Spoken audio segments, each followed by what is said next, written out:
আপনাদেরকে যদি আমি জিজ্ঞাসা করি, এই তারেক রহমান কি আজ পর্যন্ত একবারও বলেছে ভারতের সাথে যতগুলো চুক্তি হাসিনা শেখ এবং আওয়ামী লীগ করেছে প্রত্যেকটা চুক্তি উইথহেল্ড করা হোক ফর ফার্দার রিভিউ?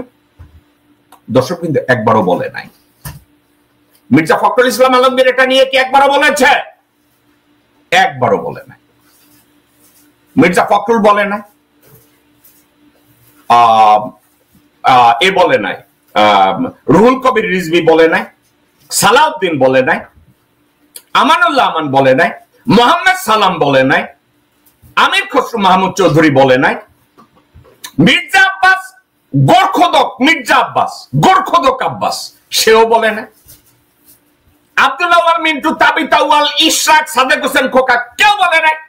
বাংলাদেশের নৌবন্দর অর্থাৎ চট্টগ্রাম পোর্ট, মোংলা পোর্ট, এগুলো যখন ভারতকে দিয়ে দেওয়া হইতেছিল, ভারতের লোকরা এগুলো এসে নিয়ন্ত্রণ করা ধরছিল, মির্জা ফখরুল কি কোনো মন্তব্য করেছে? মির্জা ফখরুল কি তার কোনো প্রতিবাদ করেছে? আমার জানা মতে তা তো করে নাই। আমি তো দেখি না, আমি তো শুনি নাই। তারেক রহমান লন্ডনে বসে একবার কি বলেছে যে Bangladesh can not afford to have Indians running Chittagong port and Mongla port? অর্থাৎ তারেক রহমান কি একটা বারের জন্য গালে চিমটি দিয়ে একটা বারের জন্য বলেছে যে আমরা মংলা পোর্ট এবং চট্টগ্রাম পোর্ট যেভাবে দিয়ে দেওয়া হচ্ছে, আদানির কাছ থেকে যেভাবে ডাবল ট্রিপল খরচে বাংলাদেশে ইলেকট্রিসিটি আনা হচ্ছে, বাংলাদেশের অভ্যন্তর দিয়ে ভারতীয় সেনাবাহিনীর সশস্ত্র গাড়ি যাওয়া আসা করছে, আমরা এর বিরোধিতা করি, এটা আমরা হতে দেব না? তারা কি বলেছে একবারও? তারেক রহমান, আমি আগেই বলেছি, হয় উনি অটিস্টিক, নতুবা his mind is not working or he is not an effective leader. তো আপনারা বাংলাদেশের বুকের উপর দিয়ে যখন ভারতীয় ভাইকেল যাওয়া শুরু করলো, মিলিটারি ভাইকেল, একবার আপনারা কেন প্রতিবাদ করেন নাই? বাই দ্য ওয়ে, জনাব তারেক রহমান, জনাব মির্জা ফখরুল ইসলাম, গোরখোদক আব্বাস, মোসাদ্দেক ফালুক একবারও কেন বলেন নাই? আজকের কেন বলতে হলো? আর বিসাইডস, আপনাদের কার অজানা আছে যে রোহিঙ্গা ইস্যুতে ভারত জানিয়ে দিয়েছে বাংলাদেশের অবস্থানকে ভারত সাপোর্ট করবে না? আপনাদের কার অজানা আছে? তারা জানে যে ভারত রোহিঙ্গা ইস্যুতে বাংলাদেশকে সাপোর্ট করবে না। বাংলাদেশকে কে সাপোর্ট করবে জানেন? পাকিস্তান। বাংলাদেশকে কে সাপোর্ট করবে জানেন? অন্য দেশ। ভারত করবে না। ভারত কখনো চায় না রোহিঙ্গা সমস্যার সমাধান হোক, এবং বাংলাদেশের পক্ষে ভারত অলরেডি তাদের অবস্থান জানিয়ে দিয়েছে যে তারা বাংলাদেশের পক্ষে ভোট দেবে না রোহিঙ্গা ইস্যুতে। বাংলাদেশ যত প্রকার ইনিশিয়েটিভ নেয়, ভারত এর পক্ষে ভোট দিবে না। এখন কথা হচ্ছে, ডক্টর মোহাম্মদ ইউনূস অলরেডি জেনে গেছে যে রোহিঙ্গা ইস্যুতে ভারত বাংলাদেশের পক্ষে ভোট দেবে না। বাংলাদেশের পক্ষে যদি ভোট না দেয়, তাহলে ভারতের কাছ থেকে কোনো কোঅপারেশন আমরা পাবো না। আর আরো একটা কথা, আমরা অর্থাৎ ডক্টর মোহাম্মদ ইউনূস উনি চিন্তা করেছে আমি জাতিসংঘ মহাসচিবকে আমার পার্সোনাল রিলেশনশিপ বিল্ড আপ দিয়ে তাকে যদি আমি পার্সোনালি ইনফ্লুয়েন্স করতে পারি, আমার করিডোর দিতে হবে। আমার আলটিমেট টার্গেট কি? রোহিঙ্গাদের তাদের দেশে প্রত্যাবর্তন করানো। চায়নার সাথে উনার বুদ্ধিমত্তা দিয়ে, উনার বাস বিচার দিয়ে ডক্টর মোহাম্মদ ইউনূস চায়নার সাথে সম্পর্ক বিল্ড আপ করেছে, জাতিসংঘের সাথে সম্পর্ক বিল্ড আপ করেছে। এখন জাতিসংঘের সাথে সম্পর্ক বিল্ড আপের পরে তারা যদি ডক্টর মোহাম্মদ ইউনূসকে বলে let's make a road map, আমরা এই রোহিঙ্গাদের কেমনে ব্যাক করাবো, রোহিঙ্গাদের সাথে কি করে আলাপ আলোচনা করব, মিয়ানমারের সাথে আমরা কিভাবে আলোচনা করব, একটা প্যাসেজ তৈরি করো, বাংলাদেশ আমাদেরকে অ্যাক্সেস দেয়। সেই প্রস্তাব তারা মায়ানমারকেও দিছে। ওকে, এই বিষয়ে তোমাদের সাথে রাষ্ট্রীয় পর্যায়ে কথাবার্তা বলতে হবে। এখন এক্ষেত্রে বাংলাদেশকে প্রপোজ করা হয়েছে বাংলাদেশ বলছে প্রত্যেকটা সাবজেক্টকে বাস বিচার করে আলাপ আলোচনা করে আমরা করিডোর দিতে আমাদের আপত্তি নেই। নিরাপত্তির কথাটা তারা জানাইছে যে আমরা করিডোর দেব দরকার হলে।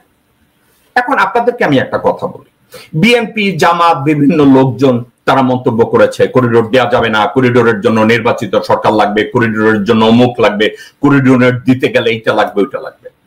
দর্শক বৃন্দ, আমি তাদের এই অবজেকশন গুলোকে আমি নেগেটিভ অর্থে নেই না, আমি তাদের এই কথাগুলোকে আমি পজিটিভ অর্থেই নেই, কিন্তু আমার কয়েকটা জায়গায় সমস্যা আছে।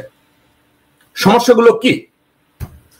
আচ্ছা, আপনারা কি কখনো শুনেছেন বাংলাদেশের নৌবন্দর অর্থাৎ চট্টগ্রাম পোর্ট, মংলা পোর্ট, এগুলো যখন ভারতকে দিয়ে দেওয়া হইতেছিল, ভারতের লোকরা এগুলো এসে নিয়ন্ত্রণ করা ধরছিল, মির্জা ফখরুল কি কোনো মন্তব্য করেছে? মির্জা ফখরুল কি তার কোনো প্রতিবাদ করেছে? আমার জানা মতে তা তো করে নাই। আমি তো দেখি না, আমি তো শুনি নাই। তারেক রহমান লন্ডনে বসে একবার কি বলেছে যে Bangladesh can not afford to have Indians running Chittagong port and Mongla port? অর্থাৎ তারেক রহমান কি একটা বারের জন্য গালে চিমটি দিয়ে একটা বারের জন্য বলেছে যে আমরা মংলা পোর্ট এবং চট্টগ্রাম পোর্ট যেভাবে দিয়ে দেওয়া হচ্ছে, আদানির কাছ থেকে যেভাবে ডাবল ট্রিপল খরচে বাংলাদেশে ইলেকট্রিসিটি আনা হচ্ছে, বাংলাদেশের অভ্যন্তর দিয়ে ভারতীয় সেনাবাহিনীর সশস্ত্র গাড়ি যাওয়া আসা করছে, আমরা এর বিরোধিতা করি, এটা আমরা হতে দেব না, তারা কি বলেছে একবারও? একবারও বলে না। তাইলে সেটা যদি তারা না বলে, তারেক রহমান এখন আজকের এই কথাটা বলছে, দেশের স্বাধীনতা সার্বভৌমত্বের সঙ্গে জড়িত বিষয়ে সিদ্ধান্ত নিতে জনগণকে জানানো হয়নি, রাজনৈতিক দলগুলোর সঙ্গেও আলোচনা করা হয়নি, এমন সিদ্ধান্ত নেওয়া উচিত কিনা সেই বিতর্ক তুলতে চাই না, তবে করিডোর দেওয়ার সিদ্ধান্ত জনগণ ও নির্বাচিত সরকারের কাছ থেকে আসতে হবে। তারেক রহমান, আমি আগেই বলেছি, হয় উনি অটিস্টিক, নতুবা his mind is not working, or he is not an effective leader who can legislate or think properly or write something properly. এই কথাটা আমি কেন বললাম? আপনাদেরকে যদি আমি জিজ্ঞাসা করি, এই তারেক রহমান কি আজ পর্যন্ত একবারও বলেছে ভারতের সাথে যতগুলো চুক্তি হাসিনা শেখ এবং আওয়ামী লীগ করেছে প্রত্যেকটা চুক্তি উইথহেল্ড করা হোক ফর ফার্দার রিভিউ? দর্শক কিন্তু একবারও বলে নাই। মির্জা ফখরুল ইসলাম আলমগীর এটা নিয়ে কি একবারও বলেছে? একবারও বলে নাই। মির্জা ফখরুল বলে নাই, এ বলে নাই, রুহুল কবির রিজভী বলে নাই, সালাউদ্দিন বলে নাই, আমানুল্লাহ আমান বলে নাই, মোহাম্মদ সালাম বলে নাই, আমির খসরু মাহমুদ চৌধুরী বলে নাই, মির্জা আব্বাস গোরখোদক, মির্জা আব্বাস গোরখোদক আব্বাস সেও বলে নাই, আব্দুল্লাহ মিন্টু, তাবিতাওয়াল, ইশরাক, সাদেক হোসেন খোকা কেউ বলে নাই।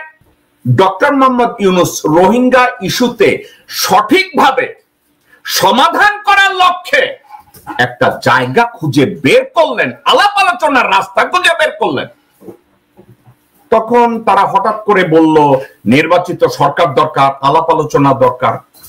তো আপনারা বাংলাদেশের বুকের উপর দিয়ে যখন ভারতীয় ভাইকেল যাওয়া শুরু করলো, মিলিটারি ভাইকেল, একবার আপনারা কেন প্রতিবাদ করেন নাই? বাই দ্য ওয়ে, জনাব তারেক রহমান, জনাব মির্জা ফখরুল ইসলাম, গোরখোদক আব্বাস, মোসাদ্দেক ফালুক একবারও কেন বলেন নাই?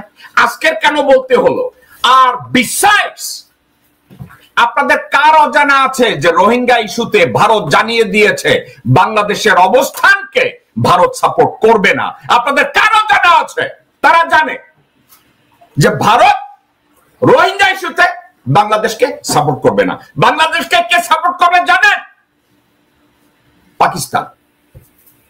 বাংলাদেশকে কে সাপোর্ট করবে জানেন? অন্য দেশ। ভারত করবে না। তাহলে বিএনপির বর্তমান নেতৃবৃন্দ যারা স্বপ্ন দেখছে সরকার গঠন করবে, তাদের আব্বাজানকে ভারত। বাংলাদেশের নৌবন্দর, বিমানবন্দর, রাস্তাঘাট এগুলোর উপর দিয়ে মিলিটারি মুভমেন্ট তৈরি করে কারা ফায়দা নিচ্ছে? ভারত। তাদের ইন্টারেস্ট বাংলাদেশে কে প্রোটেক্ট করছে? বিএনপি, আওয়ামী লীগ, মির্জা আব্বাস, মির্জা ফখরুল, তারেক রহমান, বিএনপি, আমানুল্লাহ আমান, আমির খসরু মাহমুদ চৌধুরী, ভারতীয় শুয়োর সালাউদ্দিন। এখন আপনাদেরকে করিডোর সম্পর্কে বিভিন্ন মন্তব্য বিভিন্ন জায়গায় ছড়ানো হচ্ছে। পররাষ্ট্র সচিব তৌহিদ হোসেন, পররাষ্ট্র উপদেষ্টা তৌহিদ হোসেন, তার কিছু কিছু কথাবার্তা অনলাইনে আসছে। সে কিছু কথা বলছে, যেমন আপনাদেরকে উদাহরণ দেই। তৌহিদ হোসেন বলছে মায়ানমারের সীমান্তের উপরে রাষ্ট্র মায়ানমারের দখল নাই, দখল আছে রাখাইন আর্মি না ওখানে আরাকান আর্মি তাদের। এখন অনলাইনে একটা ঠেডি কুত্তি আছে, হ্যাঁ নাম নাকি আবার পিছিলা না দুচিলা, দুই শিলা না তিন শিলা না এক শিরা। সে কি করছে, তৌহিদ হোসেনের একটা ছবি কাইটা লেখছে বাংলাদেশের সীমান্তের উপরে বাংলাদেশের নিয়ন্ত্রণ নাই। তাহলে অনলাইনে এই পিছিলা, দুশিলা, দোয়াশলা, বালাসলা, ফকিন্নি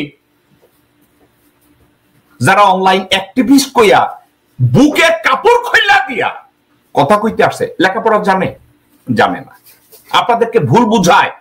বুঝাচ্ছে কি বাংলাদেশের সীমান্তের উপরে বাংলাদেশের দখল নাই।